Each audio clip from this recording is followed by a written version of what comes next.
Je pense qu'il y a une pression aujourd'hui, elle doit être du côté de l'Afrique du Sud, qui a tout à perdre aujourd'hui, qui se doit de gagner parce que son statut de favori lui impose aujourd'hui de gagner.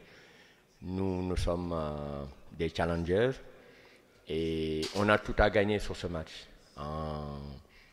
Si on gagne, on aura écrit une très très belle page de l'histoire de notre football parce que ce sera la première fois qu'une équipe sénégalaise atteigne ce niveau de compétition et battre les champions d'Afrique. C'est vraiment un grand défi, un grand challenge et chaque équipe qui joue a envie de jouer ce genre de match contre de grandes équipes. Donc on est confiant et on ne se met pas outre mesure de pression. On jouera notre match comme on sait le faire. On essaiera de nous défendre pour essayer de faire le match qu'il faut et essayer d'écrire cette belle page du football féminin en atteignant pour la première fois les demi-finales, Inch'Allah. C'est vrai que je n'avais pas vu la chose sous cet aspect. Ça veut dire qu'on a un parcours difficile.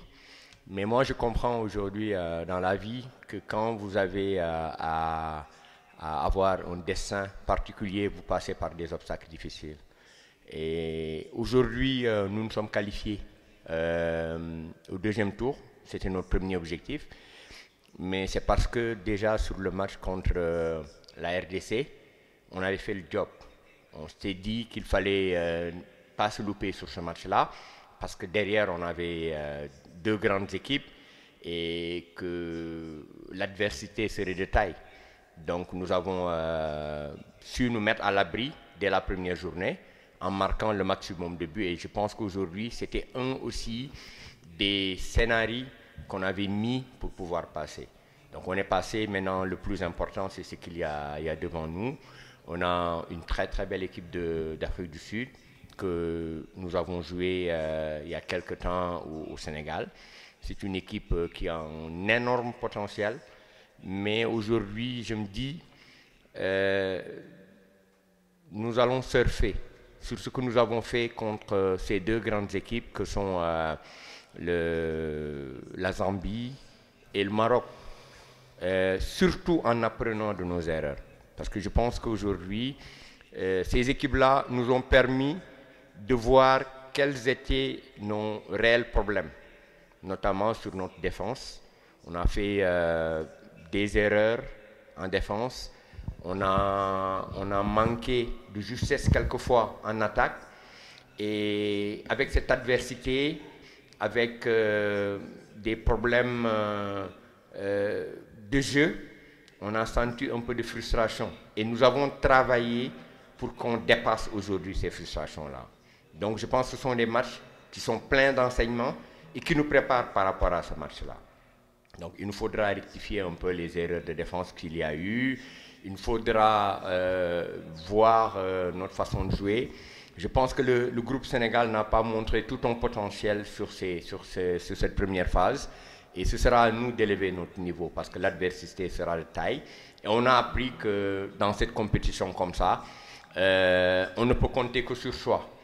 Et ce sera à nous de nous battre pour que tous les éléments extérieurs ne puissent pas nous perturber et qu'on reste focus par rapport à un match. Et contre l'adverse, contre l'Afrique du Sud, c'est vrai, je l'ai dit tout à l'heure, on ne peut pas être favori. Mais sur un match comme ça, avec des faits de jeu, tout est possible. Et quand on est le Sénégal, nous on se prépare à toutes les éventualités et on se battra pour être à la hauteur de cet événement-là, pour passer, Inch'Allah. Nous travaillons sur tous les aspects de la compétition.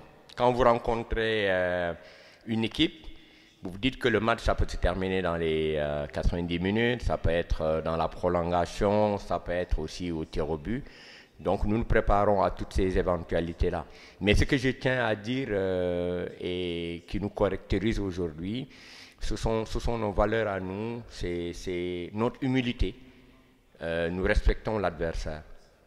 Nous n'allons pas essayer de faire autre chose que jouer au football, mais nous avons aussi notre résilience. Et aujourd'hui, le parcours que nous venons de faire sur le premier tour n'a fait que renforcer cette résilience. Il nous faudra maintenant travailler sur la gestion des émotions, éviter les frustrations, rester dans le match, quelles que puissent être les circonstances par ailleurs. Ça, je pense que c'est quelque chose que nous avons appris de ce premier tour-là. Et on se donnera les moyens parce que des matchs comme ça, ce n'est pas simplement au niveau technique, ce n'est pas seulement au niveau tactique, c'est au niveau mental aussi. Et nous avons préparé les joueuses par rapport à ces éventualités-là. Plus ça va durer, plus ça va être usant. Et on a des joueuses qui sont jeunes, mais on a travaillé sur ces aspects-là pour que quelle que puisse être la situation, que nous puissions faire face. Nous avons un groupe de 24 joueuses.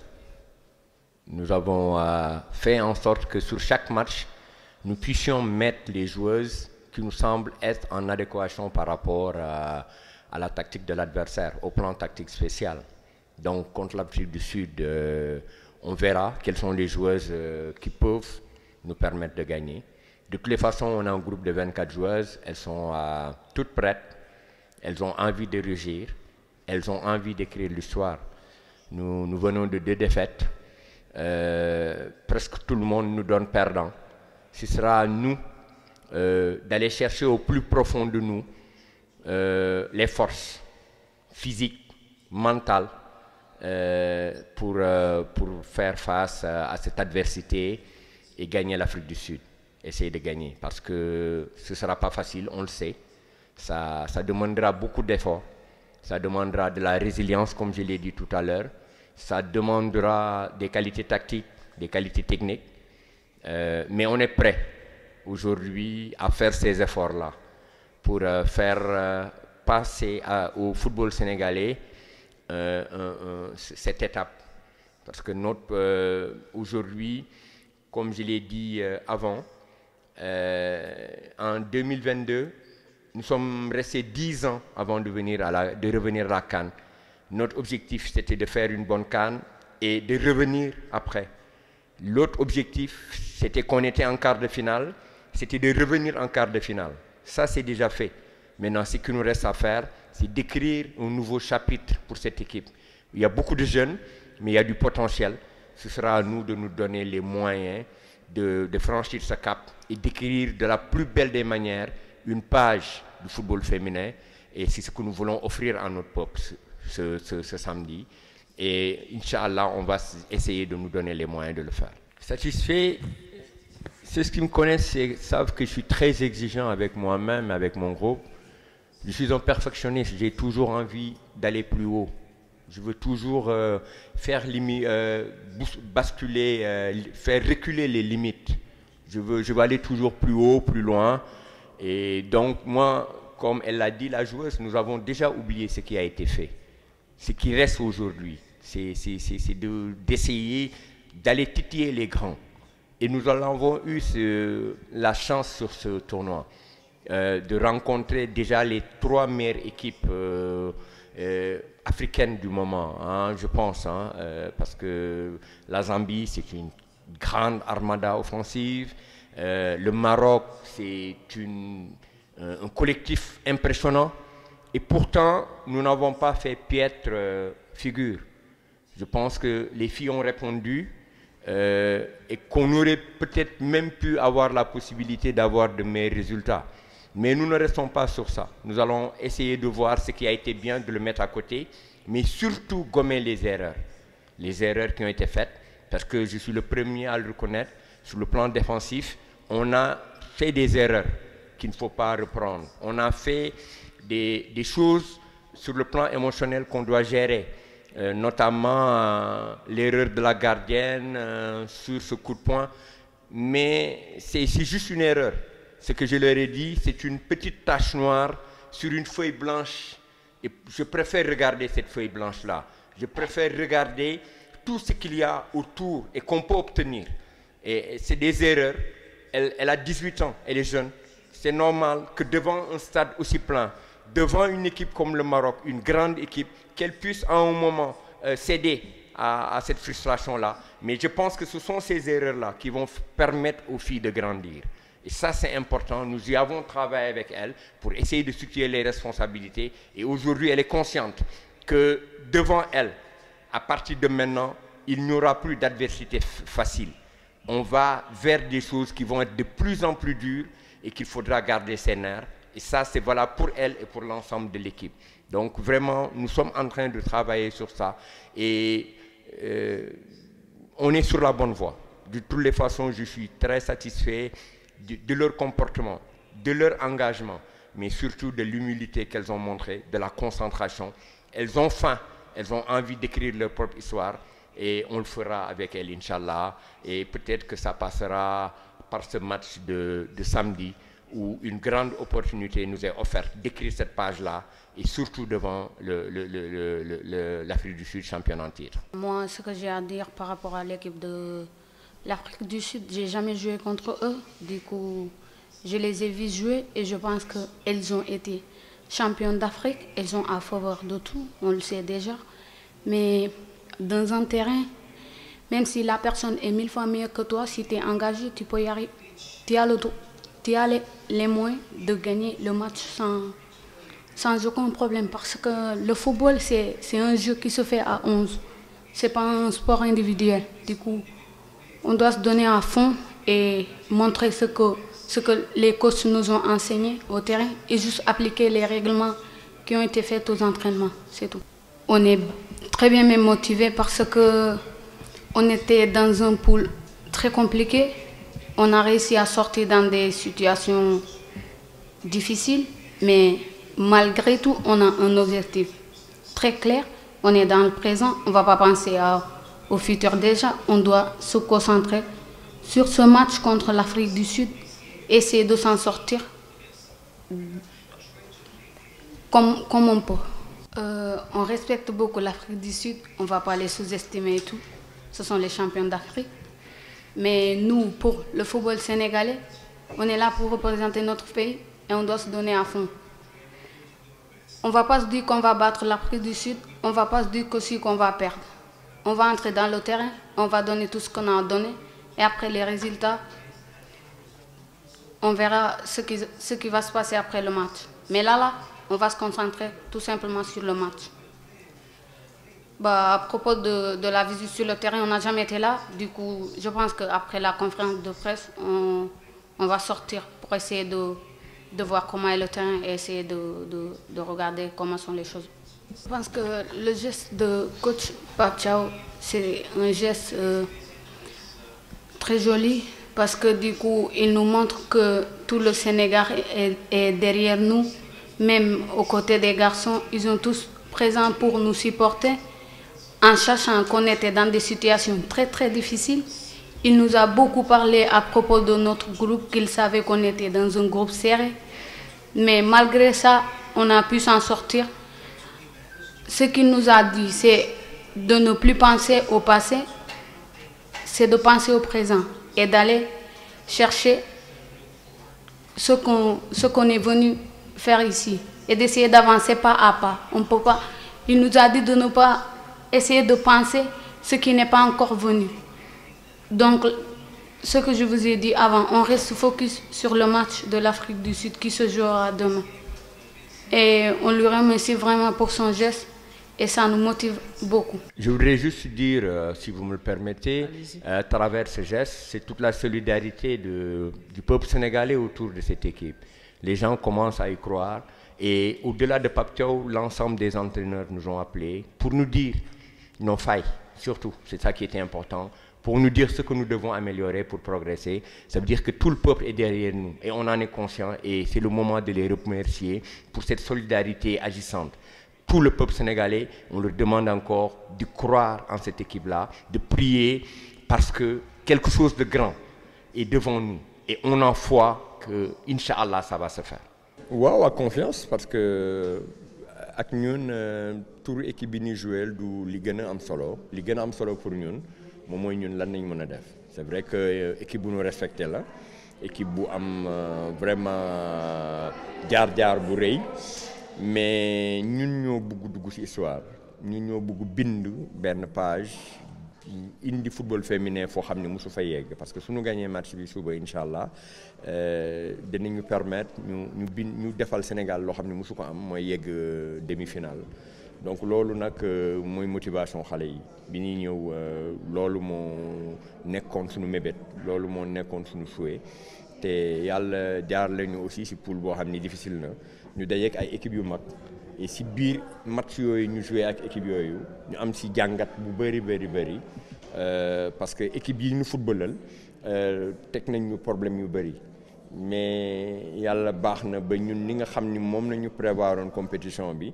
mooy prévoiroon nañu mën nañu génn meilleur troisième moo tax si match bu njëkk bi ñu fexe def tout pour am 3 points ba pare am le maximum de buts parce que xamoon nañ ni ak yeneen ñaari match yi ñuy joué ay final la woon te mënoon na jàll comme mënoon na bañ a jàll mais li may retenir mooy si taxawaayu xale yi par rapport ak match yooyu noonu lu bëri nañ si jàng tey jii nii te amatuñu tey jii ko xam ni war nañ ko ragal bu ñu joué match yooyu noonu parce que jouer pays organisateur bi devant son public jouer Zambie bi nga xam ni c'est l'une des meilleures équipes actuellement si continent bi ay équipes yu demoon coupe du monde nga ba benn moment si jeu bi ñu naan mën nga leen gagner waroon nañ la tirer penalty wala leneen je pense que ni tey jii wan nañu ni am nañu potentiel boo xam ni buñ si liggéey si erreur yi nga xam ni defoon nañ ko surtout suñu wàllu défense surtout si wàllu yàkkamti bi nga xam ni xale yi def nañ ko di bugg jouer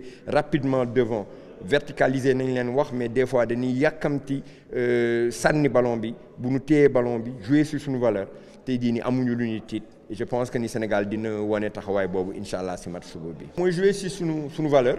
ba pare parce que man dama jàpp ni équipe bi qualifié na quart de finale mais joué wul si réel potentiel am loolu moom lu ma xam la erreur yi ñu defoon aussi comme ni ma ko waxee jàng nañ si lu bëri waaw waxtaan nañu ak ay coach waxtaan nañ ñun suñu biir xool problème yi ñu amoon si suñu wàllu défense parce que def nañu ay erreurs yoo xam ni si wàllu défense si haut niveau bi nii ça ne pardonne pas te gis nañ ko donc je pense que ni yooyu lu ñu war a rectifier rapidement la gome ko beneen bi moom mooy aussi si wàllu gestion des émotions ñu xam ni tey dara dootul yomb te si suñu bopp rek nañu mën a compter loolu lu ñu jàngale aussi ci premier tour bi donc xale yi aussi préparé nañ leen ci loolu waxtaan nañ ak ñoom def ak ñoom ay situation yu leen permettre jii nii ñu quelle que soit situation bi match bi fu mu toll que ce soit ci biir 90 minutes bu fekkee ne dañu war a dem prolongation wala ba ñu war a dem série de penalty tàggat nañ leen ci pour que ñu xam ni du yomb mais ci biir difficulté boobu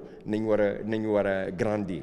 te ñaari match yi ñu joué ak même match contre RDC bi ay match yu difficile nañu je pense que ni tey bu ñu xoolee parcours yi équipe bi Sénégal mi ngi am benn ci parcours yi gën a difficile donc loolu nag daf ñu war a yokk jom daf ñu war a yokk résilience daf ñu war a jox ni aussi am na loo xam ni tey jii nii buñ ci góorgóorloo yàlla mën nañu ubbil ay bunt donc ñu nekk ci loolu donc bu ñu joué ci suñu valeur joué ci li nga xam ni xam nañ ko maîtriser nañ ko dinañ incha allah yàlla mën nañu may ñu génn ci pour écrire page boobu nga xam ni mooy football sénégalais soxla tey pour football féminin. li mu war a def la def parce que dafay wane ni Sénégal benn bopp la kenn mënu ko xar ñaar équipe yëpp benn nañu Sénégal bu aayee ñëpp a war a taxaw. te noonu mu ko defee ñëw taxaw wax ak xale yi noonu la ko yeneen entraîneurs yi yëpp ñi nekk ci équipe nationale yi même ñi nekk ci club yi Sénégal woo nañu wax ñu seen xalaat par rapport ak équipe bi mooy wane ni sénégalais yi ñi ngi gëm seen équipe mooy wane ni sénégalais yi am nañu yaakaar ci équipe bi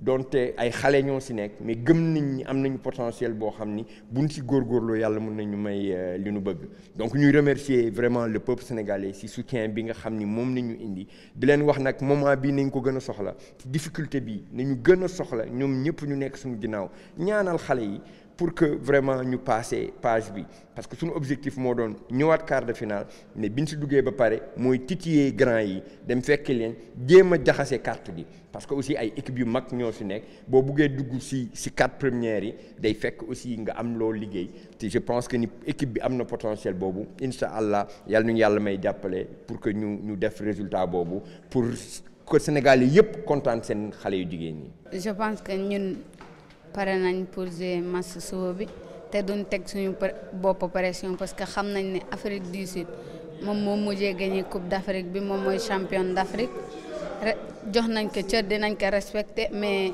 malgré respect buñ ko war a jox du tax duñu jouer suñu match comme nuñ ko war a jouer dañuy dem joxe lu ñu war a joxe appliquer lu suñu ko ci jàngal ci entraînement yi après résultat bi yàlla xam.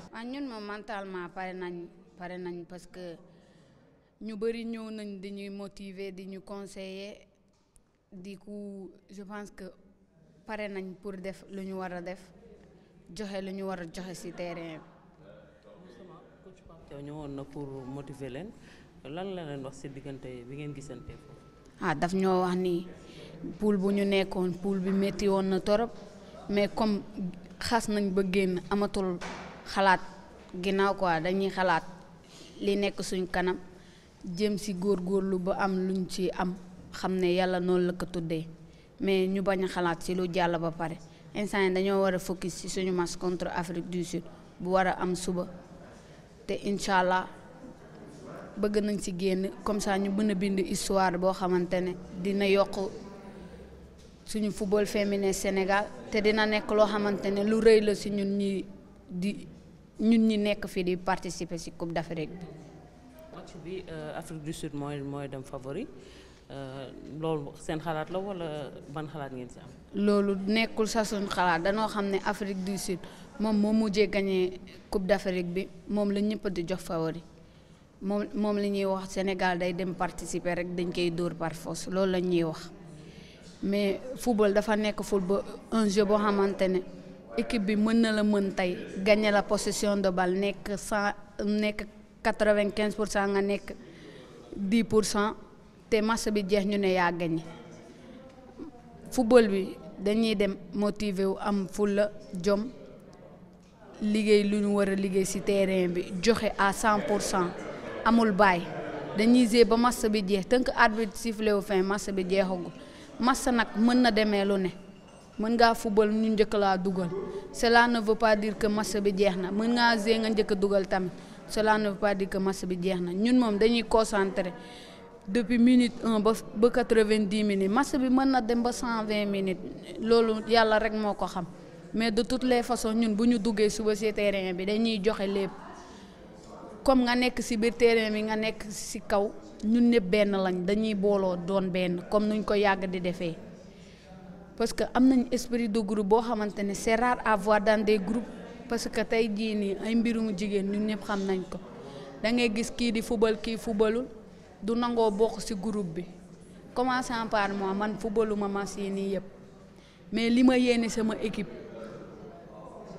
xam naa ne jox naa confiance ñëpp xam ne bu ñu gañee tey ñun la duñ ma ber dañ naan ñun la parce que kusu ba mu ñu joxe confiance ba convoqué ñu fii nii 24 joueurs kon am nañu fi njëriñ quoi duñu wax amuñu fi njëriñ donc on est motivé à 100% dañuy dem joxe lu ñu war a joxe après résultat bi moom yàlla xam. geste Papa Thiaw moom neex nañ torop parce que geste bu ñu def ñoom ñëpp laay wax ñu woo ko ak ñeneen ñi message ko nga xamante ne ñun man mi xawma ko mais Papa Thiaw moom dafa déplacé wu ñëw seet ñu hôtel ba wax ñu ay kàddu yow xamante ne won na ni ne ñoom ñëpp ñoo ngi suñu ginnaaw sénégalais yëpp a ngi suñu ginnaaw malgré que nekkoon nañ ci situation boo xamante ne ñun xawoon na jaxasoo xamuñoo ndax dinañ génn wala duñ génn mais man je pense que loolu noonu yëpp suñu premier match moo ñu ko may dañoo dugal bii yu bari